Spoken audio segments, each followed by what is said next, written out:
dame paz en una noche tan especial. Trae tu cintura y ven pa' acá, que con mi canción vas a gozar. Las olas de la playa junto a ti se mueven de forma tan sensual. Me miras y no puedes ocultar lo que está pasando en realidad. Está pasando en realidad.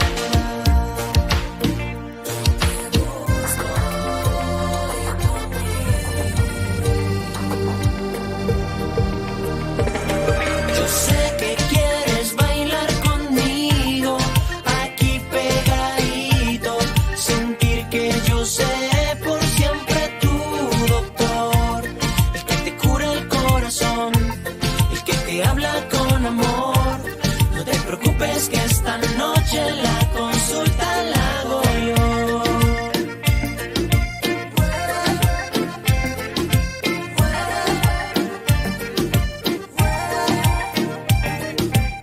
Ven que yo me quiero acercar a tus labios un poquito más, recorrer tu cuerpo sin afán y hacer de esta noche un carnaval. Mirarme en tus ojos y olvidar que esta noche puede terminar. Estar pegadito a tu piel y sentir que todo va a estar bien.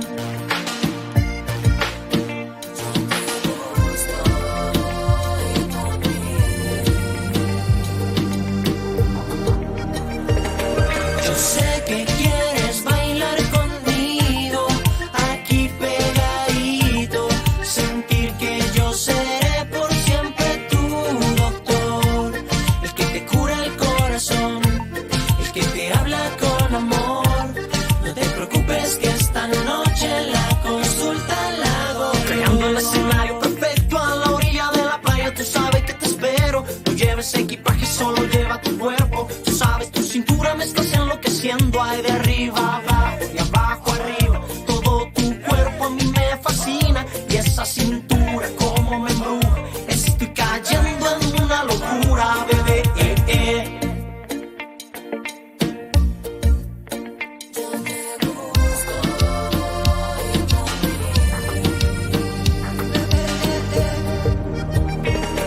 Yo sé que quieres bailar conmigo, aquí pegadito, sentir que yo seré por siempre tu doctor, el que te cura el corazón, el que te habla con amor. No te preocupes que esta noche la consulta la hago yo.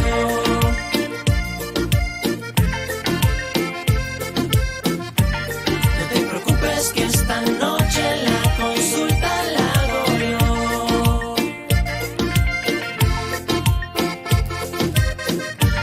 No te preocupes que esta noche la consulta la hago yo.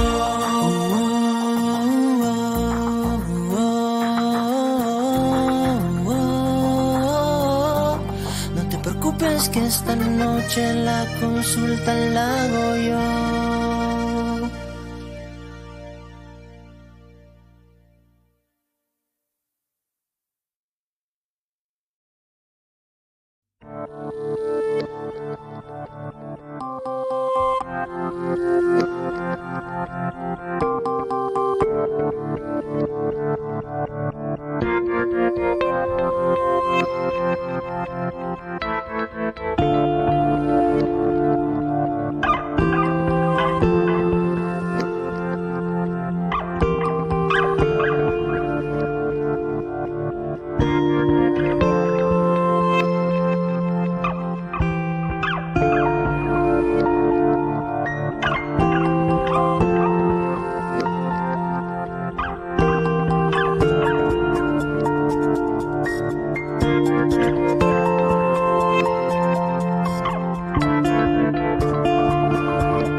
everyone. Welcome to the Stream and Terra. I was not going to say coffee stream.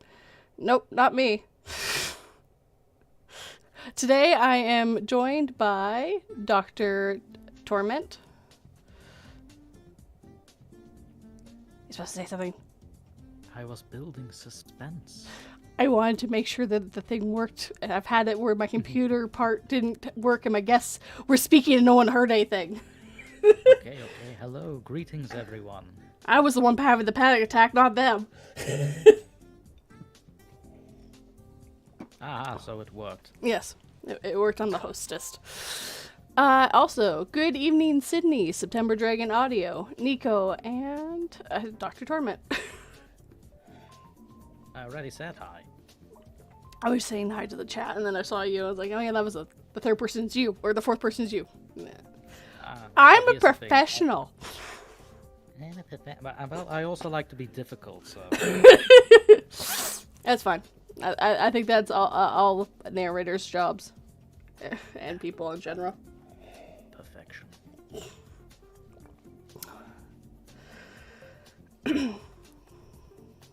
Yes. Yeah, and sorry about last week and no stream. Most of the fun time has been fixed. I have all my accounts are now under my control in some way. I just really have one account that's kind of iffy at this moment, so we're good. And that includes Patreon. It's back up and running fully. I have taken full control of it again, which was one of the bigger concerned ones. Mainly because people send me money, and I didn't want someone else to have access to other people's stuff. Kinda sounded like you're the Borg from Star Trek there. I've reassumed full control. I did. But, I mean, I was the one supposed to be in control beginning. Should be me in control to begin with. You'll be assimilated. Resistance is futile. Resistance is futile. We are the narrators. We can make you do whatever we want. We can read whatever we want. Yes. Tomorrow you will stub your toe. Tomorrow, when you get up, we'll make you stub your toe because we will narrate it, so. We are the gods of your life. Wow. Technically, narrators are. Technically. Technically, yeah. But, yeah, technically we are, yeah. Narrator of the fictional worlds. And yes, Nico, we are very glad to hear that she has her accounts back. Yes. Luckily, the ones I never had to worry about was one was my YouTube channel. It had a lot of protection around it from the get-go, so he never got into my YouTube channels. Not even a little bit, so that was nice. He just got everything else. Bastard. Yeah. Yeah. Wait, that's not a bad word for YouTube, right? They're a lot more lenient on swear words than they used to be, and we're already 9 minutes into the live stream. We're fine. Which is part of the reason why I don't go live for 5 minutes. It gets past the YouTube, That's the thing? Yeah, so technically when you make a video, you shouldn't swear for the first minute and a half of your video. And then for a live stream, I've been told it's like the first 5 minutes you shouldn't try not to swear. And just because people are people, and it gives people time to also get into the live stream before we go live. I mean, so not everyone can be there on time. exactly. We understand everyone has a life here. Oof. Apparently. Also, if you can't be here on time, don't bother coming. No, please come. Yeah, come at any time you want. Come as long as you want, as short as you want. Just they're live streams, and if you want to watch it on a replay, watch it on a replay. That's perfectly fine. That's Apparently, the beautiful magic of YouTube. Nico said that the YouTube protection is so annoying. I lost access to my account back in September due to a broken and new phone, and couldn't get it back in until December. Oof, that sucks. Jesus. Yeah, no. I get the protections, but sometimes it's like, well, can I just give you like some personal information to prove it's me? Like, hello? Sometimes these, sometimes it's just ridiculous with YouTube. Like yesterday, I tried to upload a short about a crane plane crash. Mm-hmm. And somehow it got halted by YouTube saying that there was copyright sound on it. And I was looking at the segment that they highlighted, and it was just glitching and crash noise. And I was thinking to myself, who in their right mind thinks that is music and copyrighted it? I don't know, people are weird. There's some really weird Apparently- stuff. That's Apparently something called Geronimo Studios. Never heard of them, but... it's because they're called Geronimo. I'd say that's a copyrighted name, but hey, here we are. No, it's not, because it's slang of some kind. No? Geronimo Stilton? Never heard? No, I thought it was some kind of slang that they had back in the day. Oh, no. Like, I know a lot about history, but not, like, everything about history. Wait, isn't that also something people yell when they're jumping into water or something like that? Yes. Geronimo! Yep. That's exactly it. It was supposed to be like a joke or something originally, if my memory serves me right. And it just kind of took off. I just know it as Geronimo Stilton, like some kind of mouse detective that went walking around in a green jacket. That was fun. But then again, I was a kid that time. What do I know about fun? You know nothing, Jon Snow. I mean, what? Definitely not Jon Snow, but thank you. Actually, you know what's funny? Have you ever watched the YouTube channel called Extra History? It sounds familiar. So it used to be like Extra Gaming, but they've kind of made a different channel for that because their history stuff took off and the gaming stuff was hurting things. So they're now Extra Gaming or Extra History. And they have done one about a guy named Jon Snow. And it was a legit guy who was a scientist who figured out kind of how, like, a specific water source can be tainted and cause problems. He did a lot of, like, figuring out where the water was coming for these, like, people's houses and from the town wells, or not town wells, but the town spigots or whatever where he gets water from. And his name was literally Jon Snow. That was for real his name. And they made so many jokes of, you know nothing, Jon Snow. And then at the end, you might know something, Jon Snow. Legit, like, they were making so many jokes on that. And every time I now hear that, I do not think of Game of Thrones. I think of Extra History and just this cartoon character going around trying to figure out why people were getting sick from this water.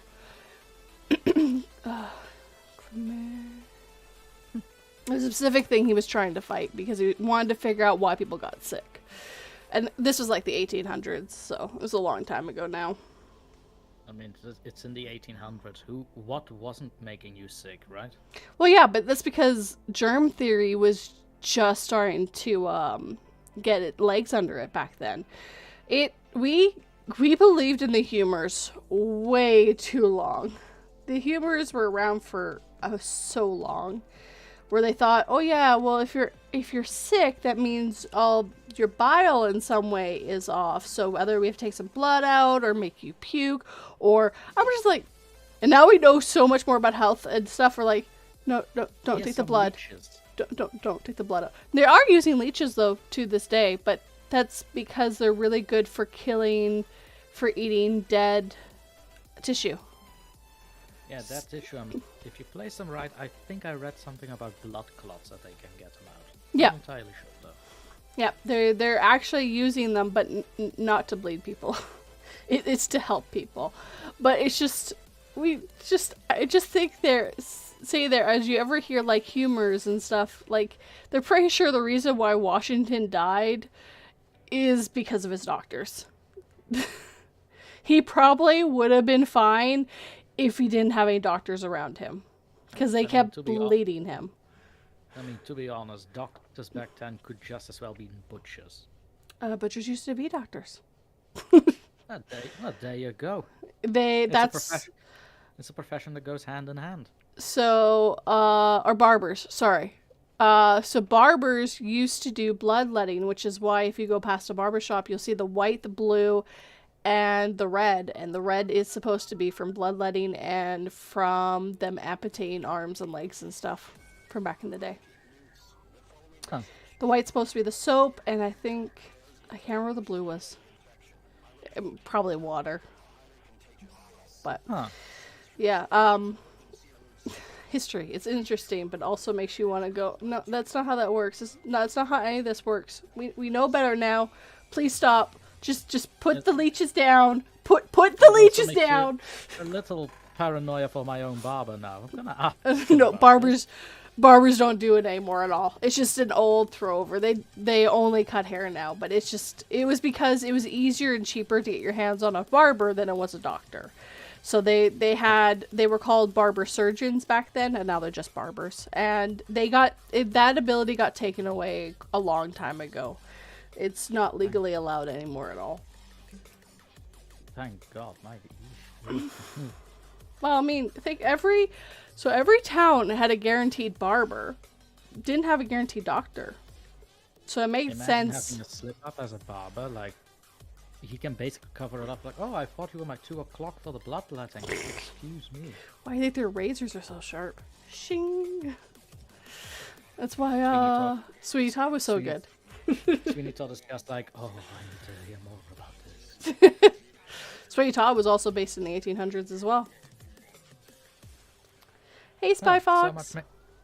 So much makes sense right now. Hi, Spy Fox. Yeah, and truth be told, 1800s had a lot, especially in London, had some really bad stuff going on back then. White is bandages, blue is veins, and red is for blood. Ah, see? Nico knows. Hey, Evil Outcast. That is a lot more macabre than I thought, and I love it.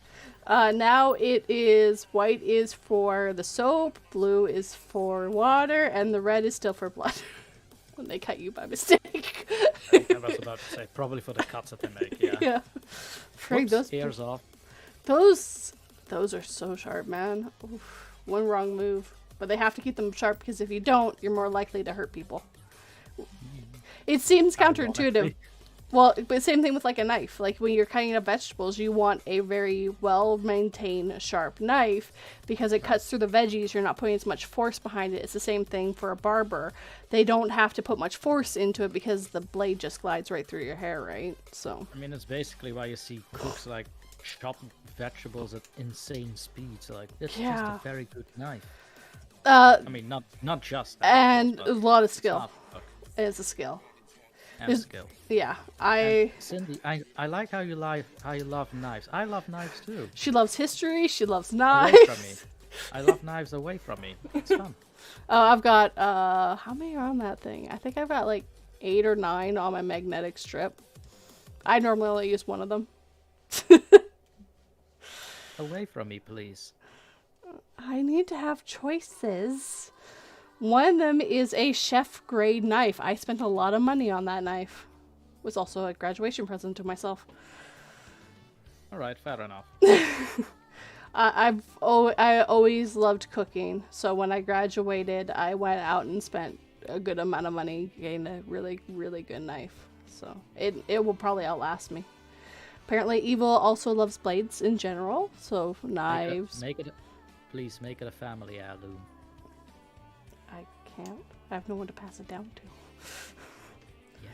I can pass it down to my dog, but she'll probably outlive her. Hopefully, outlive her. And to you, my son/daughter, I will give to you my knives. Use them only in great need of the kitchen. Only use them in great needs or if someone breaks in. Definitely use them to break in. And if you stab them, how much you spend on it. And make sure if you stab them to make sure they fall in the property, not out, in the property. Make sure that when you stab them and you make the guts come out, please make sure to gut them thoroughly, left to right. Do not stop in the middle. We don't do half work around here, boy. No half work. Definitely not. You gotta make sure it sticks. How do I do this? Oh, there it is. That's what I want. I forgot to do this earlier.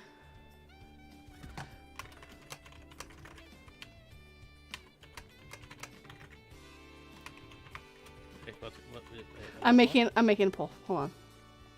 Ooh, oh, nice.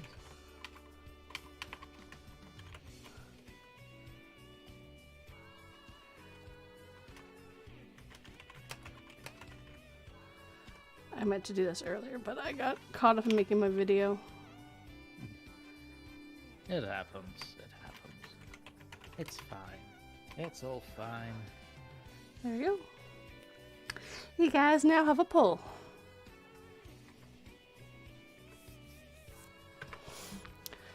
Apparently, evil loves knives, swords, axes, you know, all the usual. Hit him with it. Place your votes, ladies, gentlemen, boys and girls. It's gonna be fun. Apparently, paranormal's winning. It's only 3 votes. Let's wait a moment. We're at 4 now. Look at that. Oh. Oh my. Oh my. And we got paranormal coming in the front. Let's not meet and fictional tied in the back. Glitch of the Matrix is dead last. Aw, cat just climbed up for cuddles for Sydney. Aw. Come on, people. Don't we all want some glitches going on here? Has nobody seen The Matrix? It's an awesome movie. I read glitches once a month, dude. They've all heard lots of them. Hello, Would You Scare? Welcome. Hey, Interscare. How you doing? Well, you said you already had a story picked out, so why don't you do that one first? Alright, kitty cat, I'm busy. Don't forget to stab the like button.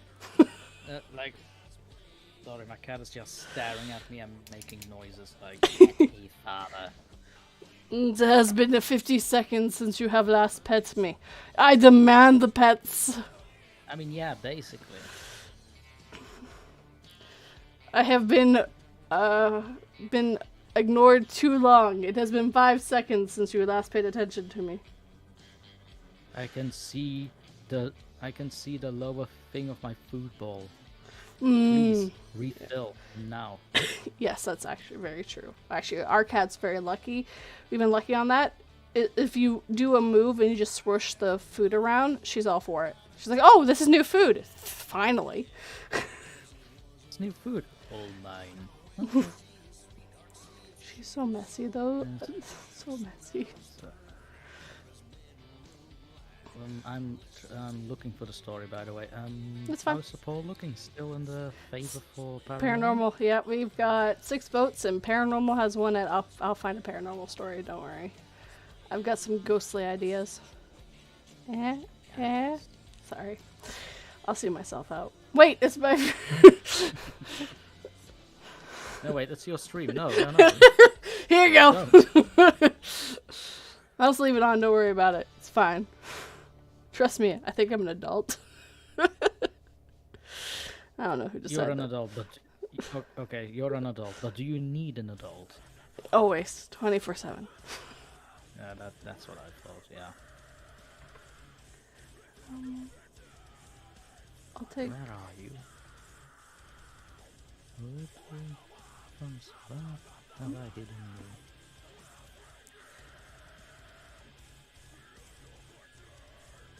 Oh, here we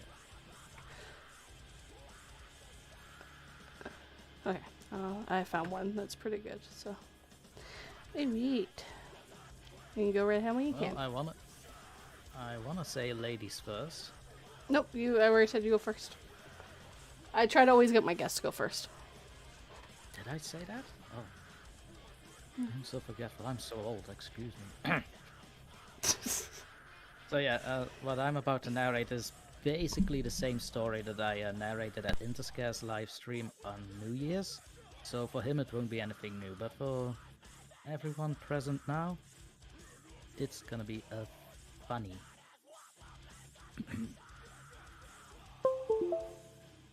Where did I put it now? Oh my god, I'm such a clutter. There we go.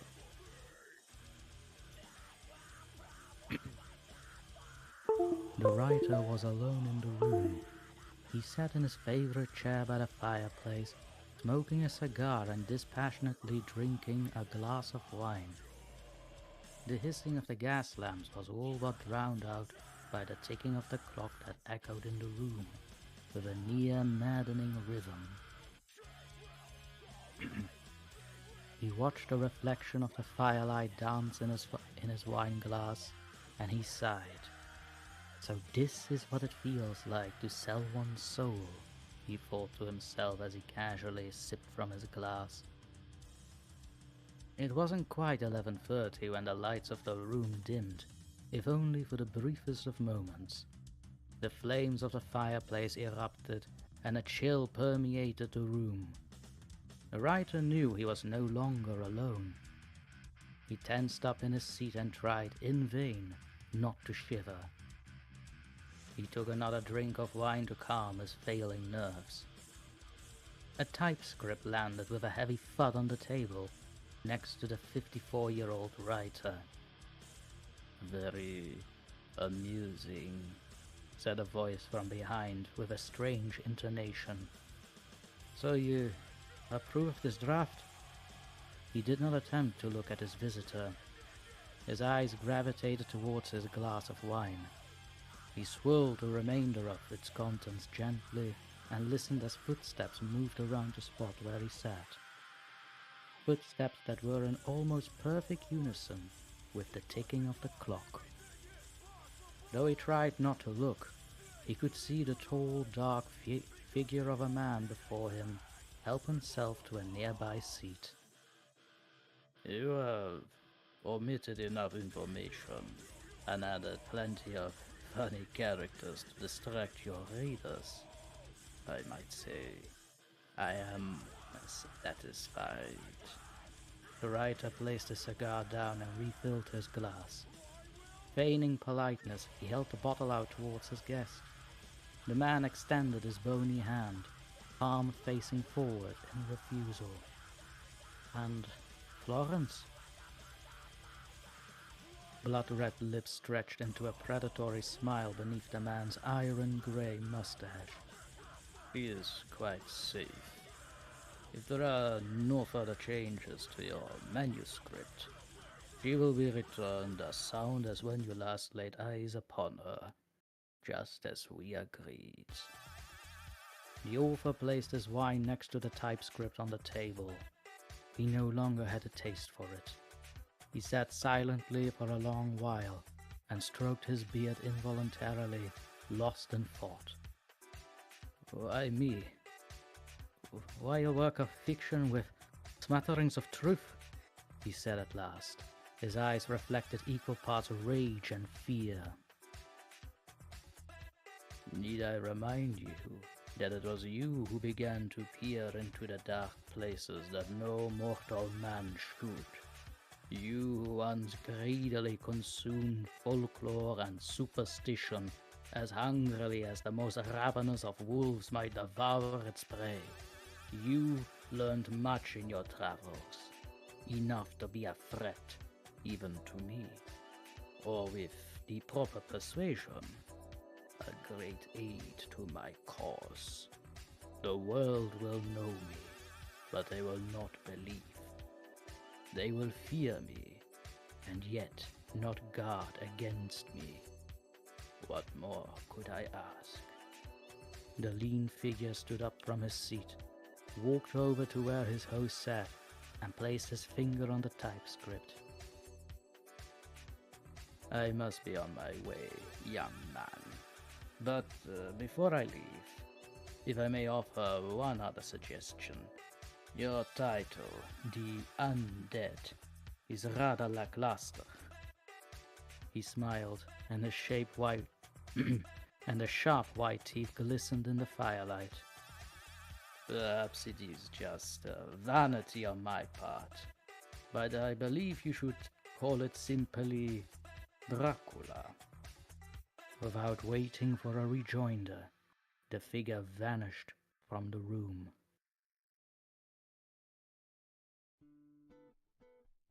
That's it. And I'm pretty sure it'll take off and everyone will know its name. Sorry, I can't help myself. No, this one is a Reddit story called The Presage of Horror. It's written by Dungeon Marshall about 3 months ago. A while ago I asked for their permission to narrate it at some point, which I do have permission for. And here we are. I've narrated It's twice. basically, I mean, on a live stream, yeah. Don't worry, you have a third time. So basically, it's basically a warped little history story of what if the story of Dracula is real, but he is the one that had a hand in the writing. That's not the first time I've actually heard of that theory. I know. I think it's a pretty wide-known theory, but you know what? It's a fun one. There's another one, or there's a book series I read where there's 3 different kinds of vampires, and Dracula's being one specifically, and the enemies of those vampires made him write the book on how to kill these types of vampires, so everyone knew. That one I did. Uh, That one escaped me. Okay. Yes, no. hey, Creepypasta channel, welcome. Hi. It's I've said this series many times. It's called the Dresden Files. It's one of my favorite authors. Is Jim Butcher, and he's I think it's 18 books in now. It's like if you're getting into it, you're really getting into it. But it's really well done, and there's a lot of foreshadowing of what's to come. But one of them is when he meets vampires and he realizes that Dracula is basically just a how to kill a certain type of vampires, which is why there's not many of them left anymore, because everyone knows how to kill them and what their weaknesses are. Creepypasta. There's a TV show of it? There was, and it's terrible. Wife! Welcome, wife! She understands it, don't worry. She is not my wife. Sorry, say that again. And I was thanking Outcast for the claps. Yes. And who is not your wife? Beth is not my wife, but she will always be wife.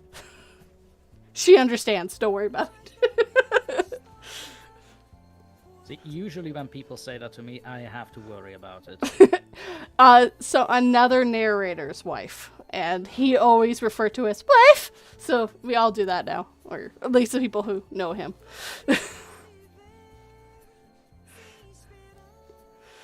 It's not my fault. I don't make the rules. I just follow them. Even though it's my channel and I can make the rules. I just go with the flow, man. Yes. Yeah, I haven't seen you in so long, Beth. I bet you've been busy, though. Truly iconic, I agree. Yeah, I used to play Among Us with a bunch of different narrators, and she was the wife of one of them, and she always joined us too. So he would always yell at. Among Us sounds so old now. It was was just me. It was the thing to play back then. I mean, I played it for like 5 minutes according to Steam. I played it probably... How many times did we play it? Probably a day's worth altogether. Because we used to play for hours on end. I have questions about this rock Beth is We don't talk about the rock!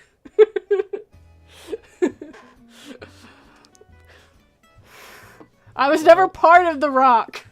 We're talking about it and you're thinking about it, so... Yes, there was a place called Fuck Rock. I never was part of Fuck Rock. I was always off in the corner watching said Fuck Rock until everyone got killed because they were being idiots. Ow. Hey, life's weird like that, you know? Yeah, Fine. it's fine. Don't look into it, it's fine. Don't worry. We're adults here.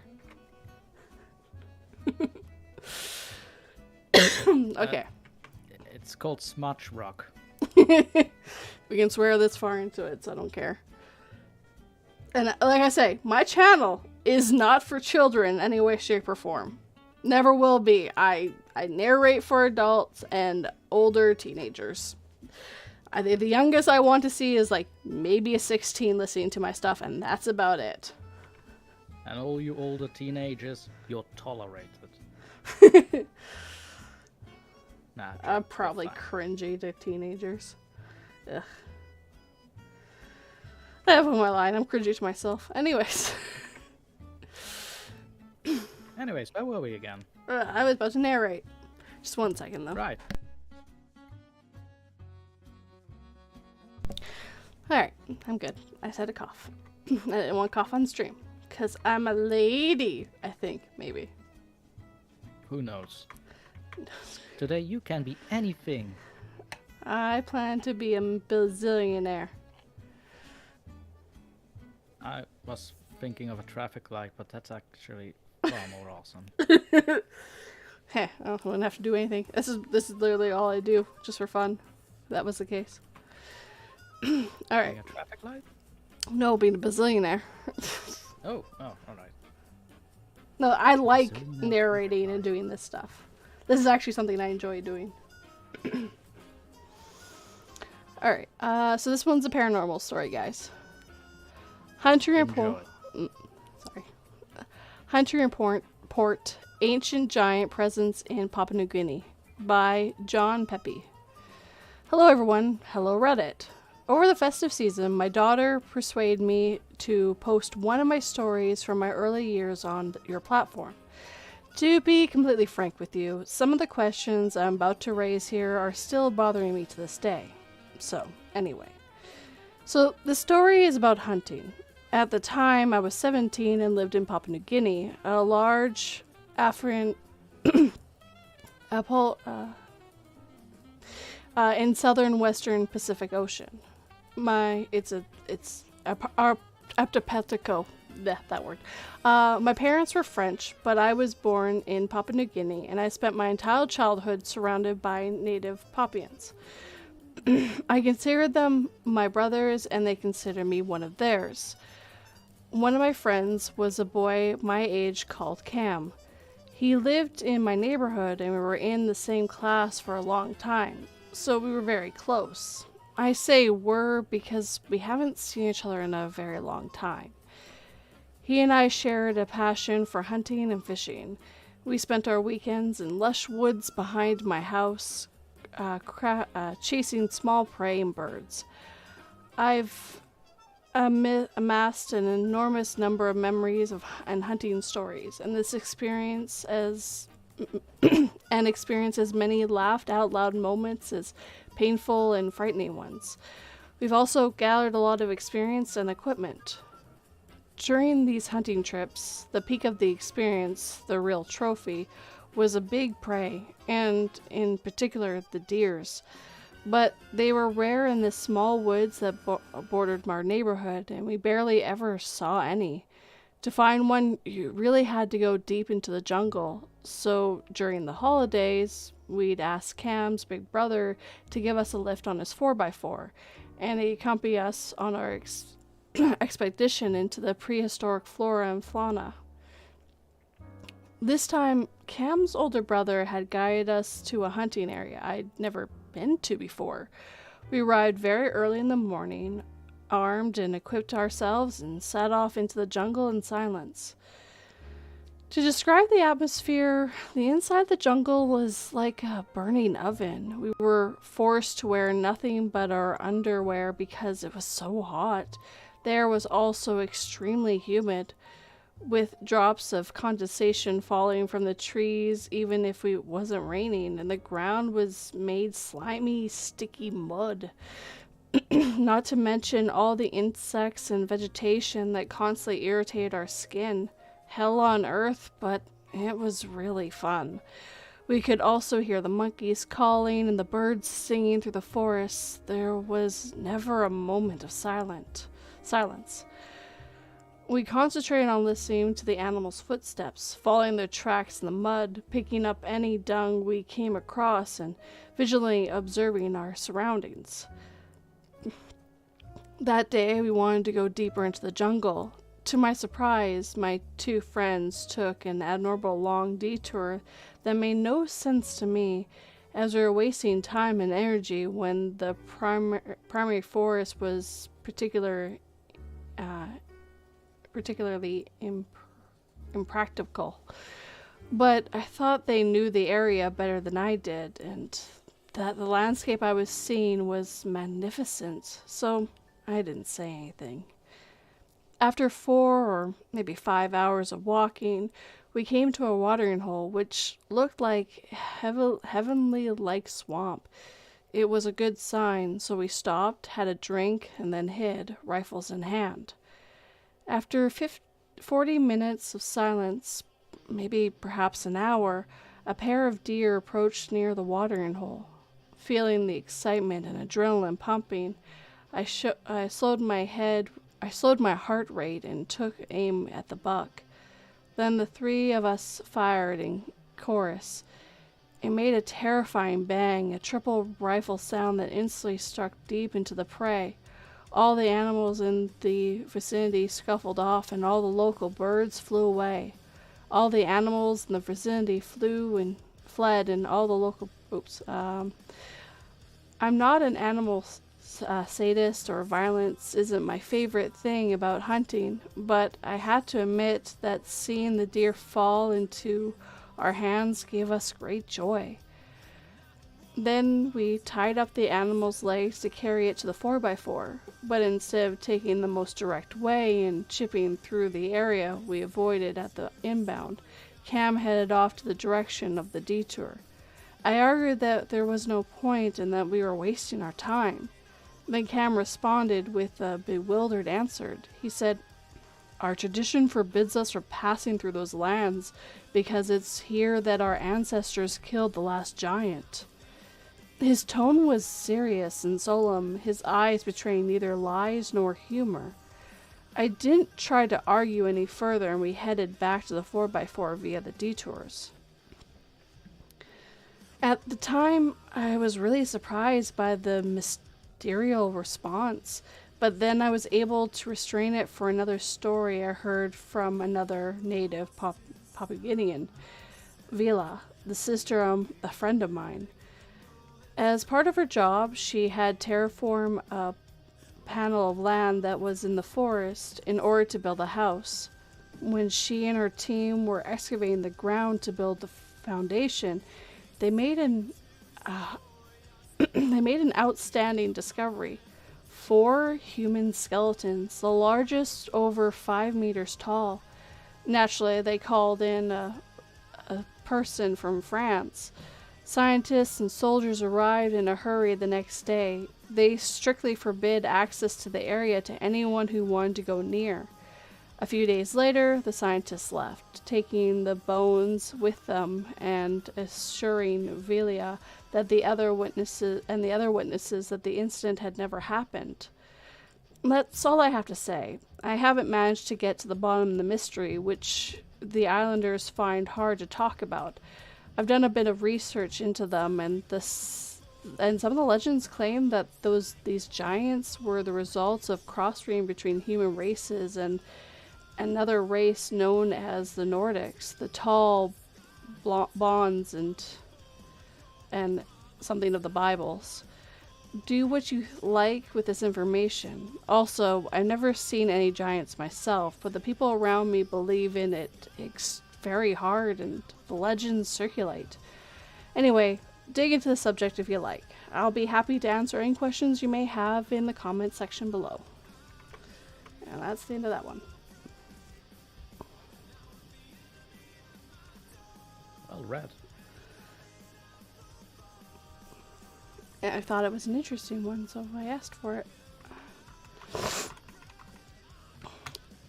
I know they found some weird stuff every so often here and there, so. I mean, I know a guy that finds weird stuff in his belly button too, so. I mean, ask him if you find skeletons too. Hopefully not in his belly button. I'd have some questions myself if he had skeletons up in there. Skeletons in your belly button. It actually makes a lot of sense to come think of it that if he had those. Skeletons in your belly button. I don't know what that says. I don't know what that says about him, but It says that he doesn't eat right because, you know, your belly button's not connected to anything anymore. it's useless. It really is.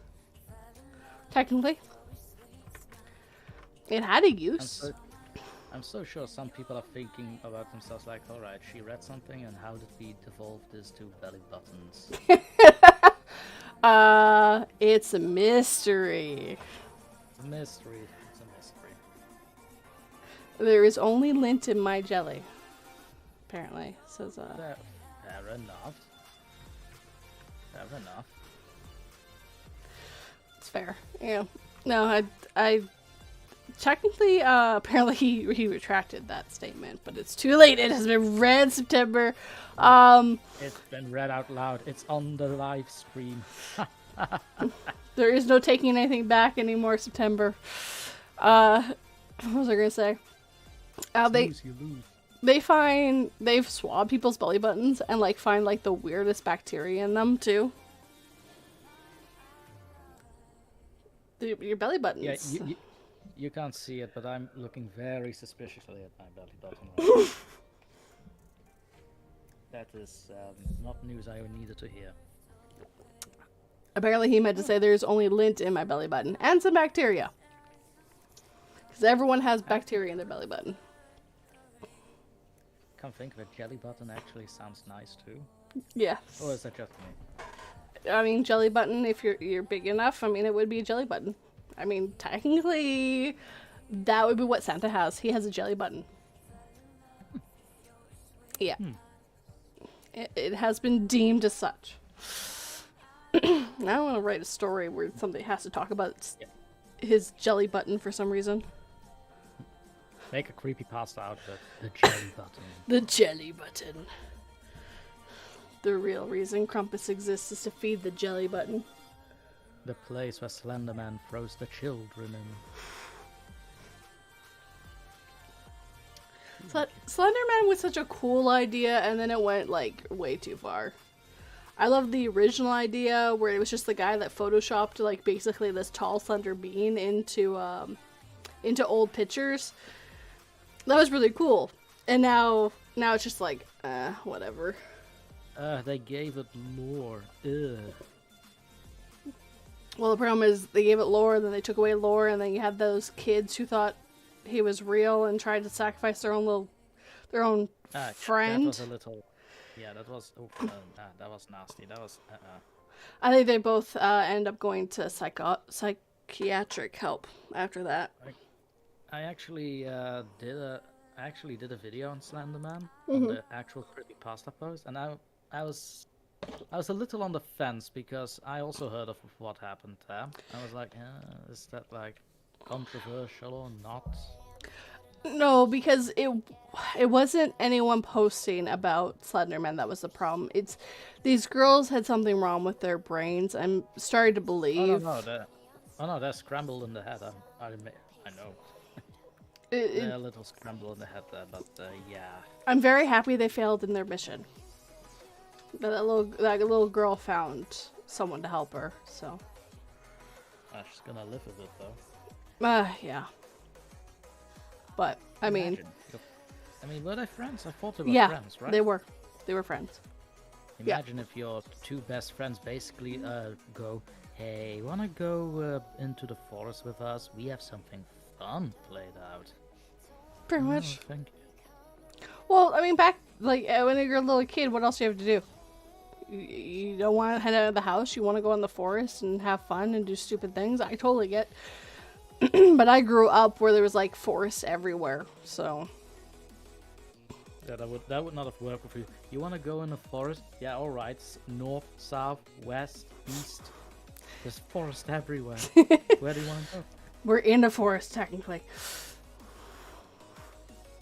We are already in the forest, you nuts. We are the forest. Becomes a tree. Becomes an elf. That would explain nothing. It would explain nothing. What else? No? Oh. No, I just meant that, like, you about you. I was gonna make a joke that explains everything about you, but no, it doesn't explain anything. Alright, you can just go become a tree and basically go, I'm an ant. Why not? I don't want to be a tree. They call you 42 beard instead of tree beard. 42 beard. 42 leaf. Oh yes, that's a good one. 42 leaves. I can only have 42 leaves at one time. Any more than that, it's too many. One too few, one too many. Never. It's 42. 42 at all times, 24/7. Apparently September grew up on a farm surrounded by large wood areas. I cannot tell if that's either utterly horrifying or if that's nice to live in. I think nice. Nice. He lives in America. He's fine. Oh, alright. That's alright. Guns, right? Sure. I just meant that there's lots and lots of forests in North America. Tons. That too, yeah. And I live in Canada, where we have more lakes than the rest of the whole world does put together. Oh, you live in the woods now. Yes, he went and he moved 20 feet that way and built a cabin in the woods. I don't know if that's true, but that would explain the hoard of books he has. I'm gonna lie, that sounds actually nice. Yeah. I live in the city, so I have... I wish I had that kind of silence so I can write too. My god, I've been putting it off for 2 years. I don't like living in the middle of nowhere. I like society, I guess. I like the internet and the chaos, I guess. I'm not sure. I mean, I don't mind the internet too, don't get me wrong, but sometimes sometimes you encounter the weirdest and most cringy things on it that I just need to put it off for like an hour or something. Okay, that's enough for today. Let's put this off. Let's just not do that. That sounds better. Not deal with the weirdos and the creepos and the psychos. I haven't touched Omegle in over 15 years, and I'm proud of that. Haven't touched a what? Omegle, no, you haven't heard? Oh, I never touched Omegle in my whole life. Yeah, just praise yourself lucky. Yeah, I've seen videos about Omegle. I'm like, so you just random people. That seems like a bad idea. I've been on the internet too long where that seems like a good idea. United plus the city is 20 minutes either way. Alright, that's actually not too bad, September. He's that nice spot where he's not like in the city, but he's not so far from the city that, you know, when you run out of things, you're too far away to get anything. I get that. Right. See, that's a little different from my mother. So my mother lives in Norway. I'm not saying that she lives in the middle of nowhere, but she absolutely lives in the middle of nowhere. Middle of nowhere? Like, if you want to say hello to your neighbors, you have to send smoke signals. That's why you have to have a fireplace, so you can send those smoke signals. Duh. That's how you can tell that your neighbor over 5 miles away is home. Look, the smoke coming out of the chimney stack. Why does that make me think of the German story? You have to be specific. German story. So, there's a lot. there was a house, I think it's before even World War One, where no one realized the family had been murdered a week before because there was smoke coming out of the chimney. Oh. They had theorized that the guy who killed them stayed in their house and fed their farm animals too, for a few days after he killed everyone. So they never figured out who did it. All right, as you do. I mean,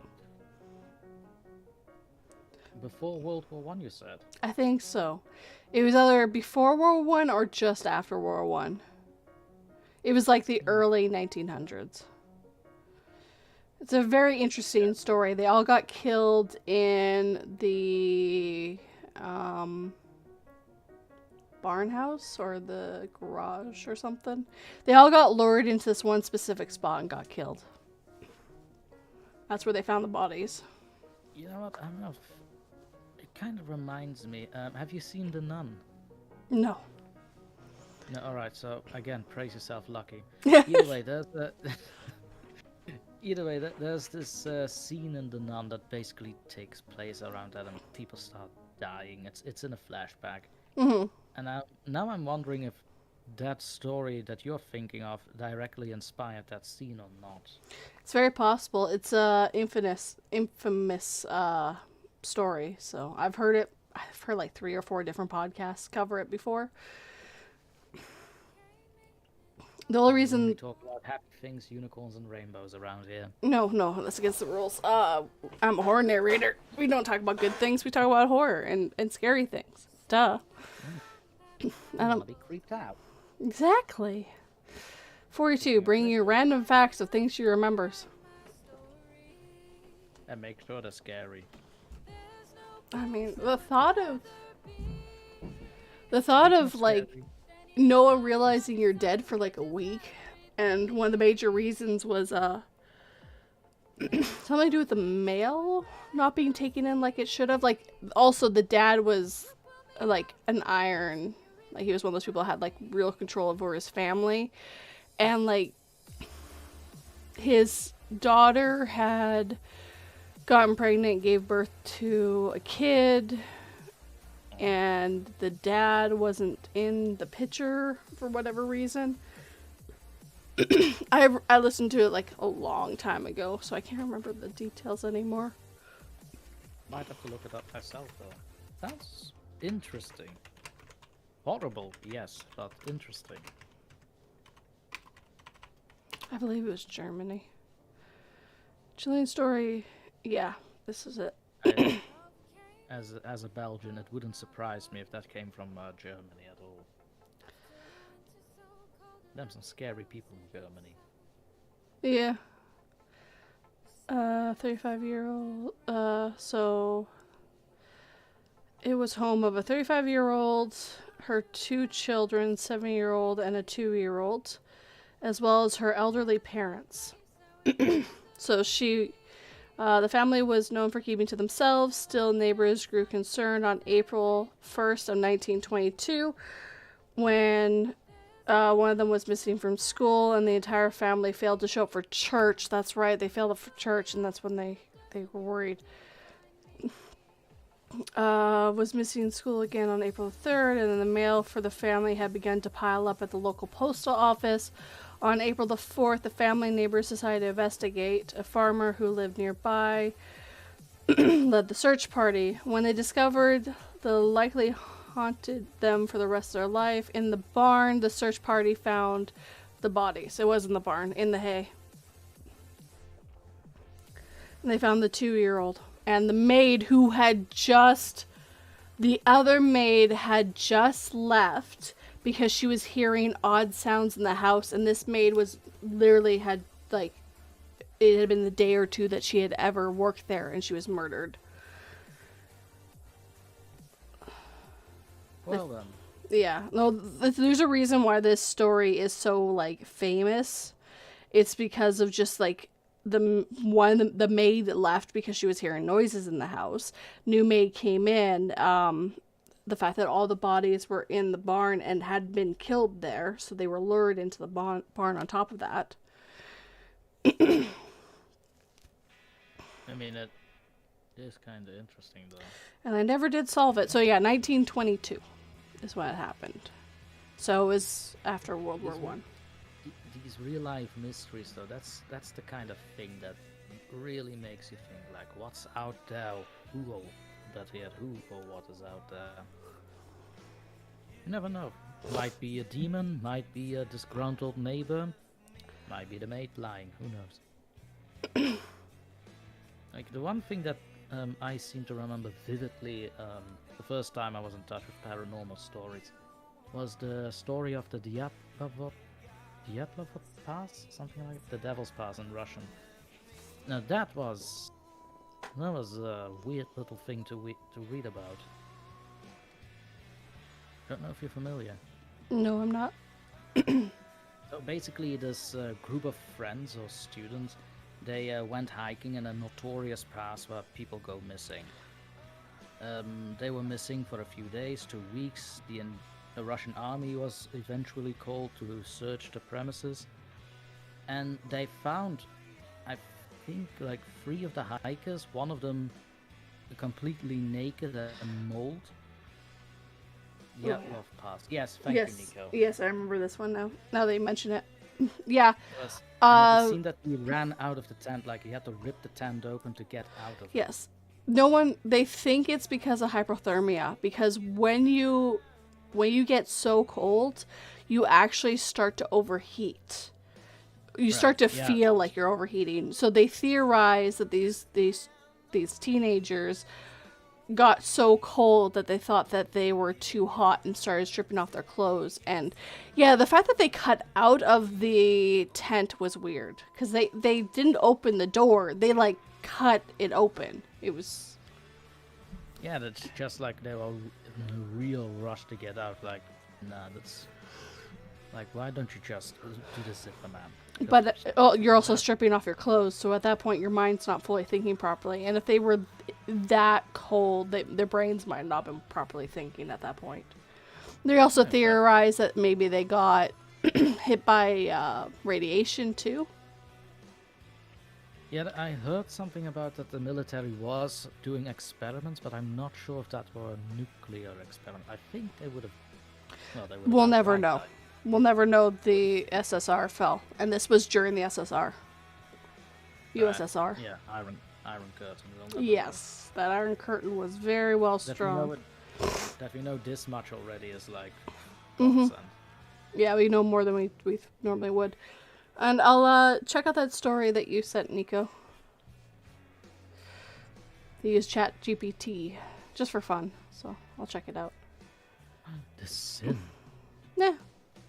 I've used ChatGPT before, but that was more for I grabbed a story and then I realized when I was reading it that the punctuation and the spacing was really bad, so I just used it to clarify the basically just edit it so it's more readable for my brain.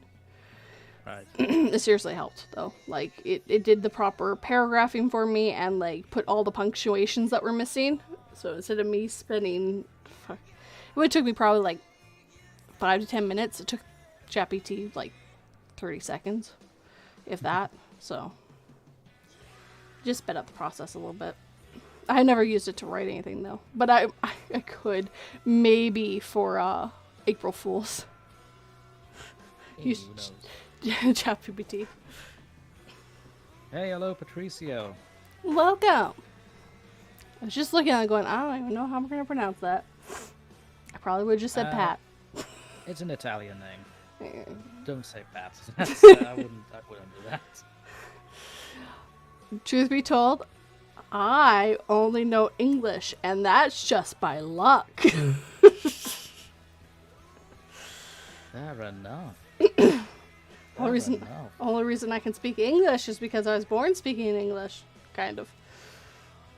That's an unfair advantage. I had to learn. I tried to learn other languages. Because of my dyslexia, it's very hard for me to learn any other languages. Ooh, you know what is a fun language to learn? Dutch. Try it. Are we talking German? Oh, no. Dutch. No, actual Dutch? Okay. Because I know that Germans call, when they say it, it's Dutch. But it's like Dutch. Yeah, I was about to say German's like Deutsch. Which really, to an English speaker, sounds like Dutch all over again. I know it is a slightly different pronunciation. I mean, that's for English speakers. Come on. Yeah, and what am I? An English speaker. Duh! Yeah, that's a you problem. I live in North America. We're the center of the universe. Wow. Wow, the entitlement just sprang out of my screen. Thank you for that. Europe, all news. We had empires, damn you. Yeah, and then you burn them to the ground. So it's fine. Don't worry about it. Yeah, for funs and giggles. I It's know. fun. You should try it. Arson No, is fun. I'm good. Arson's fun. Don't take that advice, kids. All opinions of my guests are not the opinions of this channel. And might not even be opinions of their own channel. You know what? I'm gonna double down. Yes, yes, they are. I tried to keep you out, man. I tried. Gonna be my new motto instead of never. Yeah, it's gonna be my new motto. Arson's fun. Try it. Trademark by Dr. Torment. Arson's fun. You should try it sometime. Unless it's your own house. Don't do that. Do someone else's house. Especially do that. You have to start somewhere. No, it's a bad idea because then you have to. You don't get the insurance if you do it yourself. So burn someone else's house down. Just don't count it. Don't get caught. Don't count it. Don't caught. Just say some maniac was in your house and be like, oh, I'm gonna burn the thing alive. It works. Trust me, I'm a scientist. Nico says that Dutch is not German, and he's right. I know it's not. I'm just saying it sounds. I meant the pronunciation sounds right. No, there are different languages. I'm so happy I know both languages that I can read this. Look, it's really funny when you hear someone speaking German and every so often like, I know what that word is. I know what that word is. What the hell are you speaking? It's not English! Trust me, the first time I heard German words, yeah, it was weird. Basically, someone was calling for an ambulance, and when you first hear Krankenwagen over the phone, it sounds weird. It's very funny how, in fact, I don't even know that's the correct German. It's not even in Dutch. It's just Krankenwagen. It's weird. Correct German. It's good enough. It's readable German, Nico. If a German person were to read this, they'd understand. I think. I hope. Maybe. We're not German here. We're not German. We're not part of the Dutch. I'm also not Dutch. Tu parles français? She took French. I had to take French too, but that's because I'm Canadian, and that is part of our curriculum. We do not have a choice in the matter. You have to take it till grade 8. Unless they've changed the rule. Basically the same rule in Flanders. We have to, French is a mandatory thing in school, but on the French side of Belgium, it's optional to learn Dutch. So, you know, fun times. It's a convoluted political system. I'm not going to delve into that. It's a horror on its own. Well, I bet you if I was talking about Quebec, I bet you learning English is probably not something that's forced on them, but we have to learn French. Ah. So I get that. Don't take my word on it, but I will not step foot in Quebec. Er is keine Dank, Nico. Sorry, I'm flaunting with my German right now. You were saying? Saying I won't step foot in Quebec. It's the French part of Canada. Yeah, I prefer not. Well, and it's also they don't even speak like real French. They speak Quebecois, so it's different than what's the word? Francophone, I think is what if it's from France. There's a word that's in my head right now, but I don't want to use it. Dirty French. That's what Quebecois is. I mean, this is actually from some Canadians that I happen to know on my server, by the way, but they consider Quebecian French as bastardized French. Yes, it is. Yeah, no, 100%. They, people from Quebec haven't been in France for like 300 years, I think, at this point, because France didn't even want them back. Because it was a French territory here, and then England took it after, I think shortly after the Civil War, or not Civil War, the fight of independence from the States. Right. Because shortly after that, France pulled out of the New World. They sold Louisiana. They got rid of Quebec, and so basically, there was a point where they just didn't want anyone back, so they got stuck here. And Quebec has a very strong opinion on everyone in Quebec should speak French, and if it's got an English name or a different language, it must be translated into French. But no, the rest of Canada doesn't force that on people. You can have a French name company here and be perfectly fine, or Italian or Spanish or whatever you want, but in Quebec it has to be French. That sounds extremely familiar to the language situation around here. It's because they believe if they don't do that because barely anyone in this country speaks French, that they will lose their history or some bullshit. I'm not, like I said, I'm not the biggest fan of Quebec. There's a lot of stuff that Quebec does that's just kind of messed up, and I will never move to that province. You could not pay me to move to that province. All right, so what if I offered you $1 million, though? No, will not move to that. I would have to I would have to learn French. I'd have to learn French, for one. And No, you can pay a translator. $1 million would be gone very quickly. Also, it's one of the more expensive provinces to live in Canada, so $1 million would not go very far there. And Right, 1,000,001 cent. we don't have pennies here, so. Oh yeah, we got rid of pennies a long time ago. We got rid of pennies. Oh god, it's been over a decade. My god, that sounds amazing. Yeah, we don't have to count the 1 cents anymore. Everything gets rounded up to 5. I think New Zealand got rid of theirs first, and they actually got rid of the 5 too. So now everything gets rounded up to the 10 there. I should ask her if that's true. My OCD is so happy right now. Oh, my OCD is so happy right now. I cannot bet. I hate it. I absolutely hate it when I go to the store and I see like, buy this for 49.99. No, round it up. Oh, and do you? Okay, is your prices there taxes included, or is tax on top? I think included. So yes, if you go get something that says it's $2.50, you pay $2.50. North America's not like that. They put the taxes on top of that. So it's on the shelf, it says it's $2.50, and then you gotta pay the taxes after that. I hate it. That's. Oh no, a lot of Europeans hate that. Whenever they come here, they're like, it says it's $1. Yeah, but there's taxes. Why did you add it to the price? Oh god, that sounds like us. Yeah.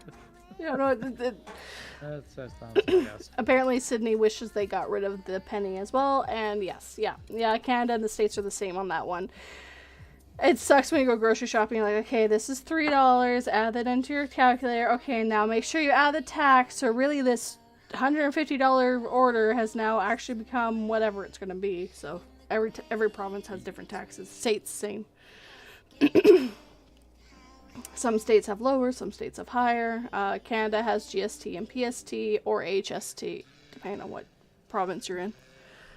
I mean, that kind of tracks. We have something similar going on here. Not exactly the same, but yeah, I'm also not an expert on it. I don't really care for it. I would like the fact that if it says it's $1, that's what you go pay. Because nothing's $1 here, because sure, it says it's $1, but you go up there and you gotta pay the taxes. I mean, I'm actually happy that you say this beforehand to me, because if I were to go on a vacation to Canada now and I didn't know this, or the States, I think my budget would suffer for it. Yeah. Oh, also, if you go to a restaurant to eat, you must tip. It's less harsh in Canada, but in the States, definitely tip. 100% tip. That's how they make their money. They only make basically been groomed to do that. Yes, but in Canada you can be a lot more lenient because they actually do make minimum wage plus tips. You should still tip, but it's not as detrimental if you don't, because in the States, they literally, you are paying their wages. If you don't tip, they make $2.50 an hour there. It's so bad. Yeah, I was just reading Nico's comment here. We have the same thing in Belgium, basically. So if the delivery guy or, say, the server at a restaurant, they actually get paid a fair amount of wage, but the tipping is completely optional. Like, if they did an exceptional good service, he has a little bit of extra for, I don't know, we call it drinking money where I'm from.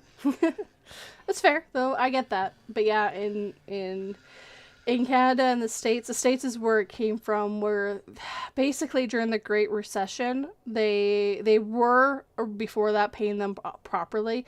And then to cut costs in restaurants, they started basically making the customers pay their staff, was basically what it was.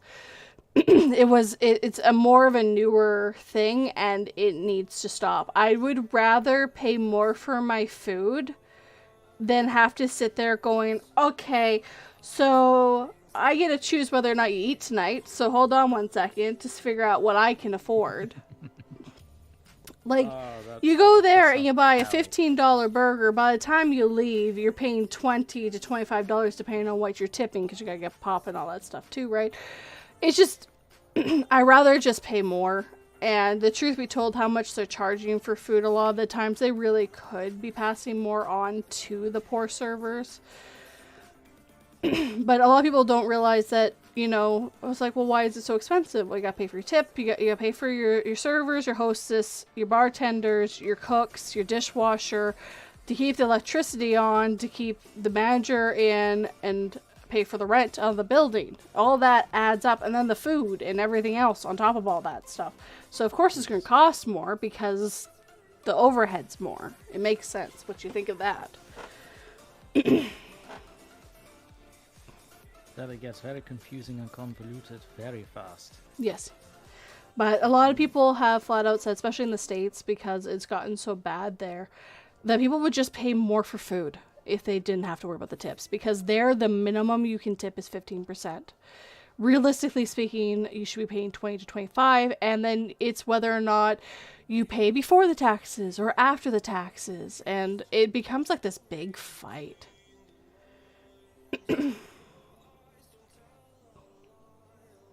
I was reading Nico's comment. Yeah, I basically have the same rule Yeah. here. Basically, yeah. So Yeah. there's also this nice little place that I used to order from a lot at the previous city I used to live. Mm-hmm. And it was also always the same guy. And at some point, I was just like, you know what? Here, have a 10.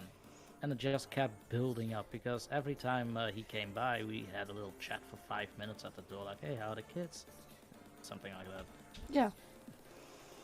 Kind of became a friend, and then I started to realize, am I paying to have a friend over? Well, you're also paying for the food. I mean, that too. But, I mean, He was a nice man. He was a nice man. you might also be looking forward to the conversation, which is a good thing, though. Like, that's also a selling feature. Usually I order about £21. Yeah, same here. So usually when I order either for myself, which can be around 15 euros, don't know how much that is in pound. You do the math yourself. Not doing that. For me, it's like 15 euros, and if I have a guest or some guests over, let's say 25 to 40 euros. And I don't know why I have this in my head, but if I tip people, it should be more than the order. So I'm basically cutting myself on my arm there. Like, all right, you're bringing me an order of 20 You're bringing me an order of 20 euros. Have a 30 for a tip. I don't know where that came from. I don't know where that came from. I have no idea No where that one's came expecting that. That's a little extreme. It's me. What can I say? You're broken. I'm broken. That's fine. You're part of this community. I do have a friend that kept telling me, basically, if we are ordering in, he basically keeps me in line for that. He takes your money away, like, no.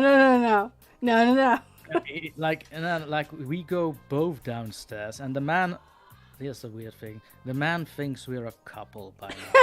And we go downstairs, and he just keeps looking at my wallet that I don't take out more than than the order is worth. So I take out a 10, I look at him, he nods, and I give him the 10 euro tip. That does sound like you're a couple, yes. I can see why he thinks you're a couple. Yeah, and it doesn't help. The thing is, one time the driver actually asked me, like, hey, are you cheating? I was like, come again? You're not wearing a ring. He was wearing a ring. Don't tell him. So yeah, I was basically playing along. He still doesn't know. He looked at the stream. I knew it! They were not a couple! They were playing me this whole time! If he shows up, I'm so sorry, Johnny. I'm so sorry. I'm not doing it on purpose, I promise. I mean, I did it on purpose. That's why it's a joke. But yeah, sorry. This is funny though. Are you cheating? No. No, it's just a friend of mine who happened to be married. He happens to be married. I don't happen to be married. It's fine. Don't worry about it. That's funny though. That's pretty hilarious. I always honor a line and include the tip, and then text me when it's here and just drop at the front door. Yep. Never see anyone then. Yep. Same thing here. Yep. I do not do the whole. I'm so happy when that happens. So happy. They've gone ever since the plague hit. A lot of contactless deliveries is a big thing now. Because before that, I used to meet the people at the door, but now I just don't because it's just safer. And truth be told, I doubt they really want to have a conversation with you either. They just want to get back in their car and go back to delivering. Oh yeah, definitely. That's how they make their money. Unfortunately, I don't have that choice because the way my apartment building is set up, how to say, it used to be a farm. Mm. And that means the front gates, somebody rings it, and I have to come from the quote-unquote second building downstairs, because when I say come to the stairs, there are 3 stairs they can go to. It's confusing as hell. So I have to go and meet them. Yeah, that's fair. Yeah, because they will not, for the life of them, they will not look where your door is and leave the food. No, and truth be told, with apartments, it's always different. Apartment buildings don't really want random people in them anyways. Imagine one of my neighbors be like, oh yeah, I'm he, give it to me. Exactly. Or they drop it off at your door and then yoink. You're not home. Yeah, exactly. Actually, my neighbor next door had her groceries show up, and I felt so bad for the delivery guy because he's standing there waiting for them to take it in, and I'm looking and going, their car's not here. They're not here. Like, you're just gonna have to leave, buddy. And when he pulled up, he was so hopeful that we were them. I'm like, nope, we just went grocery shopping of our own groceries. That's not us, buddy. I know you. Do I know you? No, man, but that's mine. Should have totally just walked up and like, oh yeah, these are totally ours. We'll just take them over to this house. It's fine. Don't worry about it. I'll let you read one more story. You can pick what you want to read. Your paranormal, Let's Not Meet, or fictional if you want. Let me have a look-see. Find a story. A super duper spooky story. So much safe right now. Oh god. I'm just looking at how many. Actually, it's not terrible. Got a lot of Let's Not Meets though. I need to read more. I need to do a video. I thought this was short. No, it's definitely not short. Yeah, Yes, try to make it under a 10-minute read. Under a 10-minute read. I think I have one. No, wrong button. Hit I'm the very lever, organized, Conk. I promise. Wrong lever! Sorry, that's what goes to my head. Why do we even have that lever? Is that from Emperor Yes. The Emperor's New Groove. The Emperor's New Groove. Yep. Which that movie almost didn't happen, and it's very funny. I mean, it was hilarious. Oh, was it Kronk good? Is Kronk is a mood. He's So- a spirit animal. That whole movie was good. Seriously, I just watched Kronk, man. I mean, and I was and I only noticed last year that Kronk is basically the same dude that plays Joe from Family Guy. Yep. I had no idea all this time. Like, I know this. Right, I found something here Okay. called the Human King. It sounds weird, but I only gave it a glance. Last year I found a hole in the public records. Almost 200 people missing. 40 government officials. A 2-story state-owned building is unaccounted for. One entire prison disappeared overnight. There's nothing about it. A black hole of information. Over the last year, I tried to investigate the matter, up until last week, and I gained nothing. I tried to interview the families of the missing prisoners. They shut their doors at my face and told me to go away. They seemed afraid. I wanted to keep the story my own, so I had to do my own groundwork without connections. My one remaining option was to investigate the missing prison on my own. Travel was difficult. The prison was in the middle of a harsh desert and the road to it was blocked off. By the time I got to the site, the sun had gone down. But even in the dim evening twilight, I could see what they had done. The site was razed to the ground. A few charred walls and pillars still stood in the back, but the roof had caved entirely. Burnt wood and ash littered the floor, and the old building's upper skeleton covered everything else. Stepping around the site, I took pictures. The brief flash lit up the ash floor and graffitied walls. The red eyes of rats peeked out from the rubble. I could see they were hungry. After 1 hour, I found the cellar door. Hidden behind the back walls, the metal doors were rusted and burned. Holes peered into the darkness below. There were no locks on the outside. 2 words were scrawled onto them. Human King. This was where my story lay buried. This was where it all went wrong. I tried the doors, but they wouldn't open. Locked from the inside. Unthinking, I started banging the doors. Hello?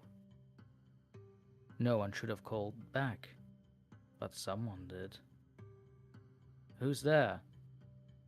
I heard a crawling sound, like giant rats scurrying across the floor to meet me. The crawling stopped in front of the door. The raspy voice came again, much closer. Go away. I just wanted to. I stopped when I saw things crawling behind the holes of the door. Across the metal surface, dozens of throbbing red eyes peered out of the holes. They were staring at me. Leave us alone. All we want is to be alone.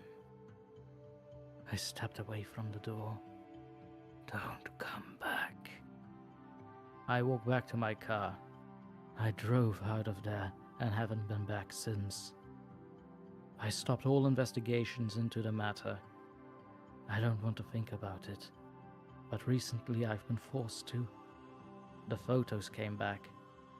There were things I couldn't see in the dark. There were body parts on the ground, hidden under the rubble. Rat kings painted onto the walls. Rat kings painted onto the walls. Something happened to the prisoners. Something horrible. And now, they want to be alone. So that's basically it. what I gathered from this story is it's basically you know what a rat king is? A rat that rules all the other kings, like makes. I've heard it before. So the term that we use it for is basically if rats' tails get entangled with each other and they get grouped up.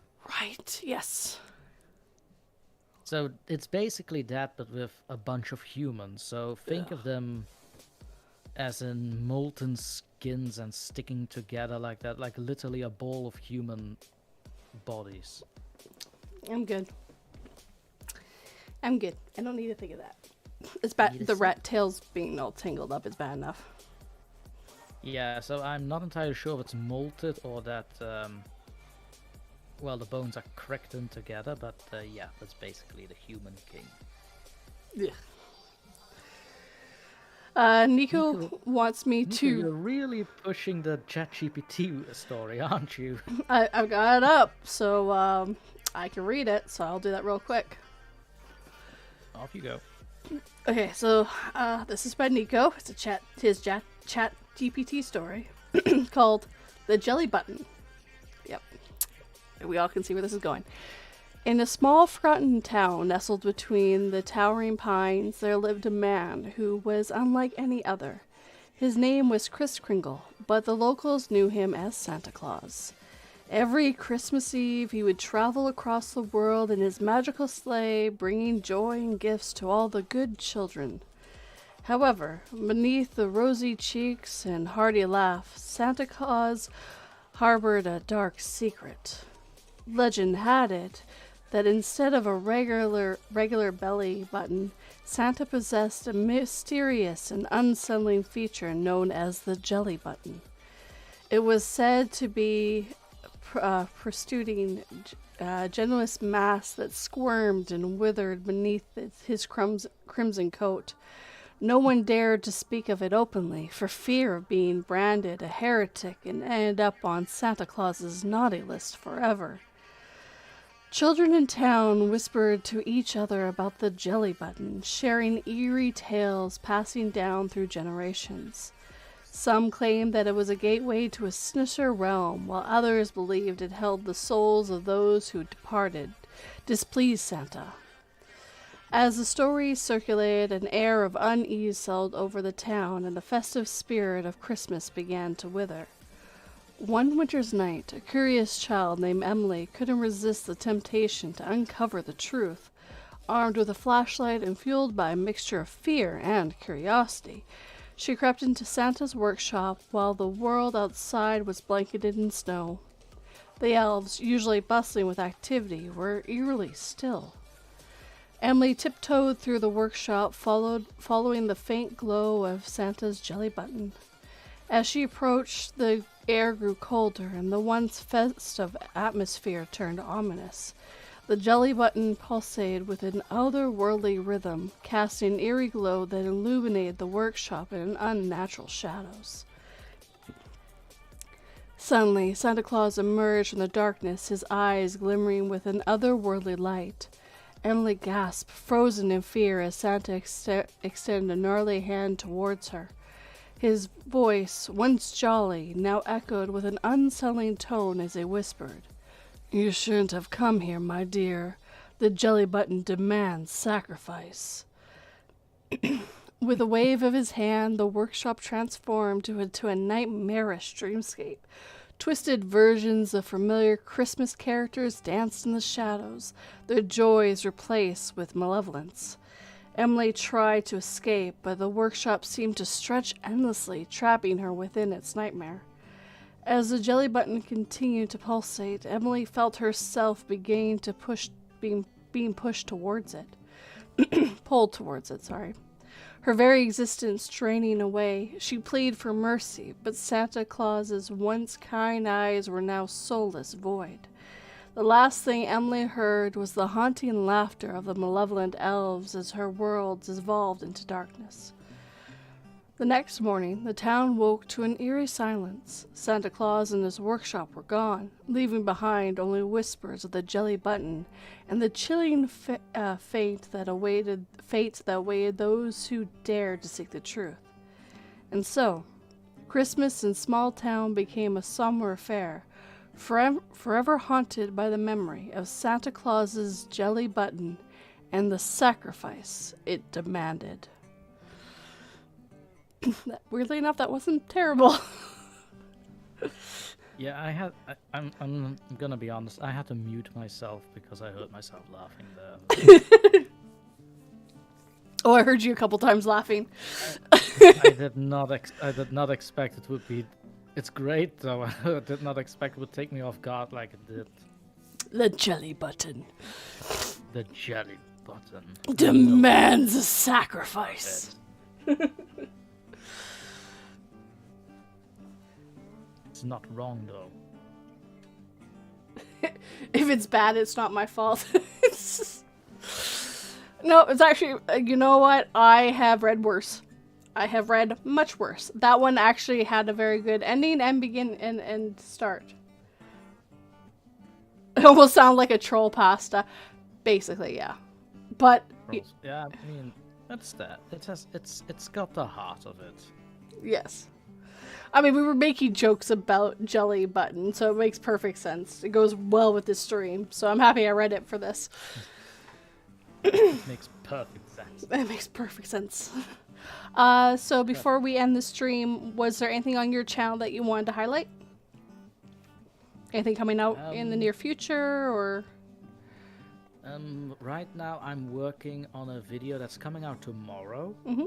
It's a Reddit story called Yummy. It's well over half an hour long, and I will be putting it on a premiere, so there will be a countdown for it. It's a final countdown. Sorry.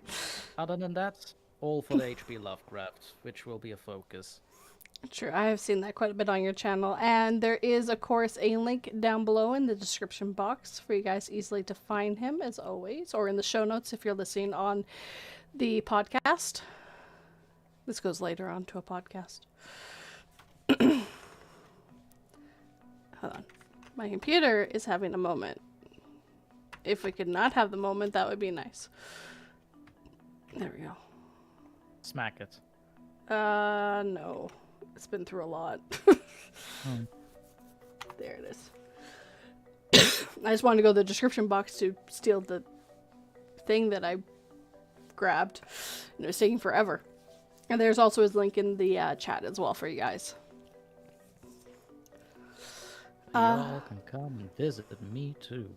Yes, you're also at 1,600 and somewhat subscribers. And I told you it doesn't count till you're at 1,666. I don't make the rules. I'm still sad about that. Well, it's because I was having a victory tea. I was like, yes, finally 1,600. Ah, the grind was worth it. Then I got a notification. Doesn't count until it's 1,666. Okay.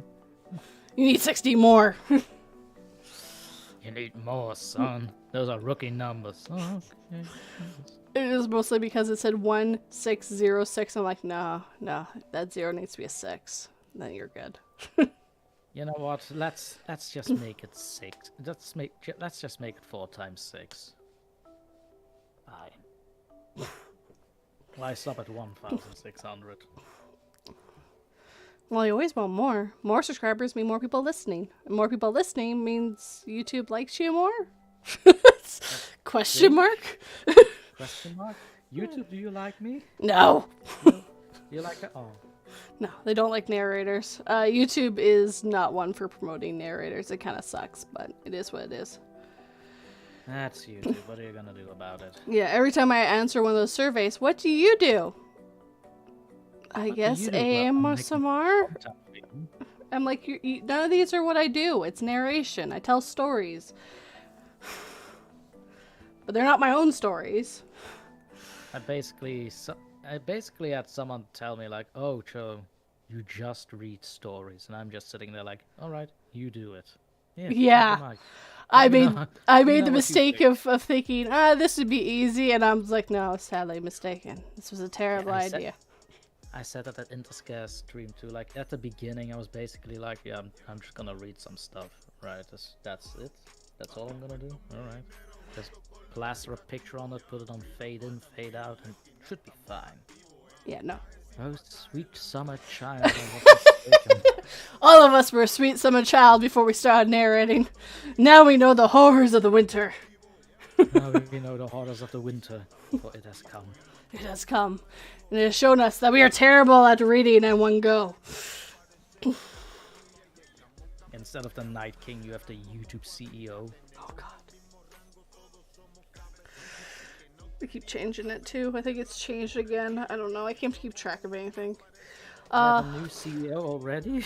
I don't know if it's in like I think they replaced a female with someone else, and I don't know who else replaced them. I don't keep good track on things. Final countdown. Sorry. You're right, Nico. Yeah, just. So Sunday on my channel will be 10 Glitch in the Matrix stories because I'm a crazy girl who decided to read 10 of them. To be fair, they're all a bit shorter, but it's going to be probably about a 40-minute video when all said and done. So, because I'm a crazy person. If I can say one more thing about what's coming up. Yes. So on Wednesday, I also have a poem coming out called The Vampire, in which Lady Spookaria will also be featured as the titular character.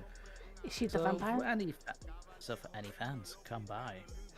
Lady Spookaria. She is a demon, not a vampire. Sorry, I've been in this thing for way too long. I can just hear Yeah, her I voice know. in my head going, I'm a demon! Girl, you look like a vampire. You might be a demon, but your avatar definitely looks like, gives you vampire vibes, and it's not my fault. I'm not gonna lie. It's basically half the reason that I asked her first. It's fair. It's fair. It's just like, all right, you have the vampire vibe gone, but you know what? I settled with succubus, No, that is a demon. demon, but also with vampire traits. Yes. In the series I told you, succubus and incubus are vampires. Huh. Yeah, there's the white court, which is them. The red court, which is they're still humanoid, but they turn into bats. And then the black court is what you would, which is what Dracula was or is. I think Dracula's still alive in that mythology. I keep learning new things every time. I should be on more streams. My God. You should just come and join me on my stream just to watch. I have so many random facts. I watch way too much random stuff on YouTube a lot. When I'm editing, I'm listening to videos because I can't stand listening to my voice over and over again. Yeah, same here, but yeah, same here. Here's a secret about all narrators. We can't stand our own voices after a while. It kind of sucks to have to hear yourself over and over again. Sometimes you just want to hear someone else speak for a little bit. I never liked my voice Same. to hear back. It's like, nah, thank you. I don't need to hear it. I've gotten And then better. But you hear people say like, oh, but you have such a unique voice. It's so nice to Yeah. listen to. And I'm just sitting there like, it's nice to listen to my voice. My mother would disagree. Well, so the difference is the voice we hear is the voice bouncing off of like our bones and stuff. So it's deeper and it sounds different. While the voice everyone else hears is the one actually coming from our vocal cords. So for me, my voice is a lot deeper in my head, and so whenever I hear, I'm like, oh my god, my voice is so loud and squeaky. Make it go away. Be gone. Yeah, see, Cindy gets it. Yes. And yeah, everyone, I haven't met many people who actually like their voice when they hear it recorded. It's just we hear different things. And It sounds weird, right? don't use your real voice. Yeah, that's one way of doing it. Those are called not real narrators. I knew a narrator who was doing that, and I have cut all ties to him because to me that is not right. If you're narrating, use your voice, unless you're like trying to change pitches for characters, sure.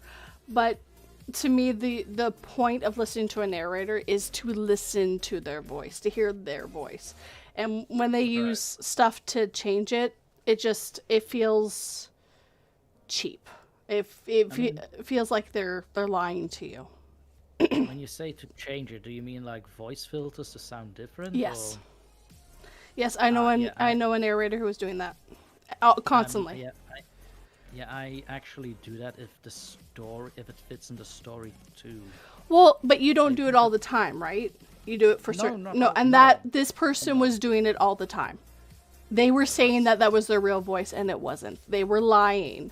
And if they're willing to lie about their voice, what else are they willing to lie? It's a line, right? There is so much trust you can put in people. The only time I fully used a voice modulator to change mine was with the creepypasta story, the Gift of Mercy, was it?